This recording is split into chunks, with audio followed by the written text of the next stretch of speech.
Adlaw nga Martes karon mga kaigsuunan, petsa 7 sa bulan sa Pebrero tuig 2023. Ang pagbasa kinutlo gikan sa Ebanghelyo sumala ni San Marcos kapitulo 7 bersikulo 1 ngadto sa 13. Ang mga Pariseo pipila sa mga magtutudlo sa balaod nga gikan sa Jerusalem mialirong kang Hesus. Og namatikda nila nga may mga tinun-an ni Jesus nga nangaon nga hugaw og kamot sa ato pa. Wala sila makapanghunaw sumala sa paagi nga gitudlo sa mga Pariseo nga buhaton sa mga tao. Kay ang mga Hudiyo gud, ilabi na ang mga Pariseo, nagtuman man sa mga gitudlo sa ilang mga katigulangan. Dili sila mukaon kun dili una makapanghunaw sa hustong paagi. Mukaon bisan unsa inigabot nila sa merkado, gawas kun makapanghugas una sila. May daghan pang mga sugo nga ilang nadawat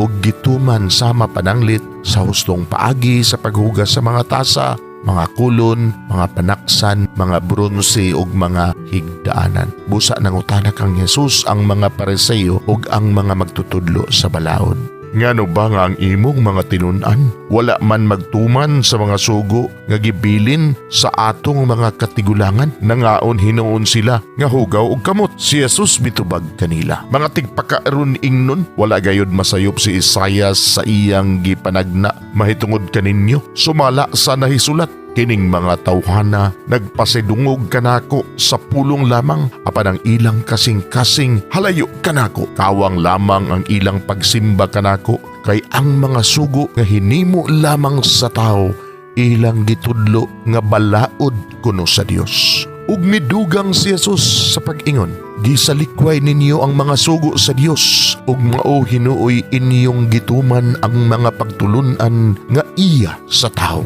Ug miingon pagayod si Jesus, maantigo gayud kabo nga mosalikway sa balaod sa Dios aron lamang matuman ang inyong kaugalingong pagtulunan. Kay nagsugo si Moises, pahura ang imong amahan ug inahan, ug ang magsultig dautan batok sa iyang amahan ug inahan, kinahanglang nga patyon. Apan kamo nagtudlo nga kun ang usa ka tawo may butang nga ikatabang unta sa iyang amahan ug inahan, apan muingon siya, kurban kini nga sa ato pa, iya kini sa Dios. Dili na siya kinahanglan nga mutabang pa sa iyang amahan ug inahan. Niining paagiha, wala ninyo itudlo ang pulong sa Dios diha sa mga pagtulunan nga inyong gipasunod sa uban.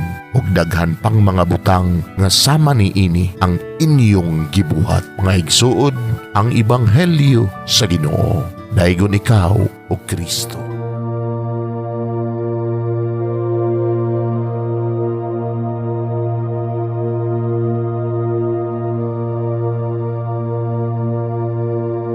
Pagampo sa dili pa magsugod sa trabaho. Magampo kita. Sa ngalan samahan, sa Anak ug sa Espiritu Santo. Amen. Langit no namong Amahan, sa among pagsulod nining trabahoan, among gidala ang imong presensya uban kanamo. Among gipamulong ang imong kalinaw, imong grasya, imong kaluoy, ug ang imong perpektong hanay sa among mga trabaho. Among gipadayag ang imong gahom labaw sa tanan, diha sa mga butang nga among mahimo, masulti, mahuna-unaan, ug mahukman sulod nining adlaw. Ginoo, nagapasalamat kami sa gasa sa kinabuhi, niining bagong adlaw, niining kahigayunan nga kami nakasulod sa trabaho ug mamahimong parte niining nga grupo. Salamat sa mga gasa nga imong gitugyan kanamo. Hamong gamiton kini diha sa pagimaya kanimo. Hatagi kami sa kusog ug kadasig sa pagbuhat sa among mga trabaho. Panalangini ang among mga proyekto, mga ideya ug kusog, aron sa ingon bisan sa pinakagamay namong mga kalampusan, magahatag kini sa imong himaya. Ubani kami Ginoo sa among pagtrabaho nining adlaw. Puna kini nga lugar sa inspirasyon ug kusog. Tabangi kami nga magtrabaho isip usa ka grupo nga mapakita sa usag-usa ang kamaayo. Himuha kami nga maayo nga makabot namo ang mga butang nga kinahanglan namong buhaton. Himuha kini nga lugar nga puno sa kalipay ug panagigalaay. ug kamugaway ug kalinaw ang mapatigbabaw niining dapita. Ginoo, kung kami ana sa kalibog, giyahi kami.